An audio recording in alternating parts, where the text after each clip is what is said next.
it's me, Miranda, and this is my informative speech. We live in a day and age where people only seem to care about the future. People are always trying to get ahead so they can have bigger and better things tomorrow. Now, there's nothing wrong with this concept, and if I'm being completely honest, I'm one of those people. It is only natural for us as humans to want to advance and to advance. And even though I dream of what the future holds, I would love to be able to take a step back and experience the world in simpler times. I love learning about different historical time periods like Old Europe. But even more than I like learning about Old Europe, I like learning about ancient times. My favorite ancient civilizations are Egypt, Rome, and Greece. Greece is my all-time favorite. My favorite subject about Greece is Greek mythology, specifically goddesses. I'm not exactly sure why I'm drawn to the Greek culture or Greek mythology. It's just something that I've always been interested in. Maybe it's because I know it's fantasy. Some people are drawn to aliens. I'm drawn to mythical gods. In the spirit of feminism, I am going to discuss the queen of all Greek gods and goddesses, Hera. Now, common sense tells us that in order for Hera to be the queen, she would have to be married to the king, Zeus. But their relationship was not one made in heaven. Zeus tricked Hera into caring for him by taking the form of a wounded bird. When Hera was holding him close to her chest, he resumed his true form and raped her. She was filled with so much with shame that she married him. But Hera's relationship with Zeus goes deeper than just being his wife. She was also his sister. In case you didn't know, incest was extremely common back in those days, especially between families of power.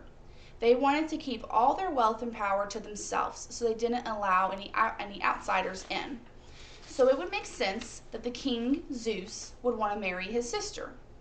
She was also said to be the most beautiful of all the immortals. Aside from being the queen of the gods and Zeus's wife, Hera was the goddess of marriage and birth. She was extremely protective of married women, probably because of the way that her husband treated her so badly.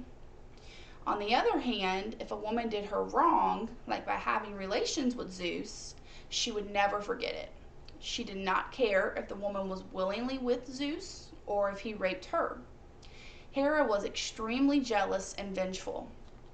These characteristics probably came from the fact that her husband was constantly cheating on her and impregnating his lovers. She hated his lovers and their children. She was extremely hateful towards Hercules. On one particular incident, she tried to drown him at sea. At one point in Hera and Zeus's relationship, she got fed up with his behavior, and she convinced other gods who he had mistreated as well to try and overthrow him. They were able to tie him to a chair, but that's about as far as their plan went, because then they started arguing amongst themselves, and Zeus escaped. He was furious, and he hung Hera from the stars. Eventually, he got tired of her wailing night and day, and he agreed that he would let her down if she promised to never rebel against him again. She had no other choice but to agree. Even though she never openly rebelled against him again, she took every opportunity she had to mess with him or his plans that he had made. One fact that I found interesting in researching Hera was her part in the Trojan War.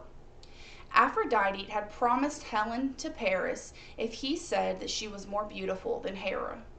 This is an insult that she never forgave or forgot. So she sided with the Greeks in the Trojan War, and they inevitably won. Hera gave birth to 4 or 5 children, depending upon the source that you use.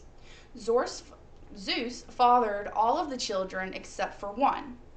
Hera conceived and gave birth to one son on her own, but he was born with a disability, and she threw him from Olympus. The Romans had many of the same gods as the Greeks did. They just had different names. Hera was one of these goddesses. The Romans called her Juno and named the month of June after her.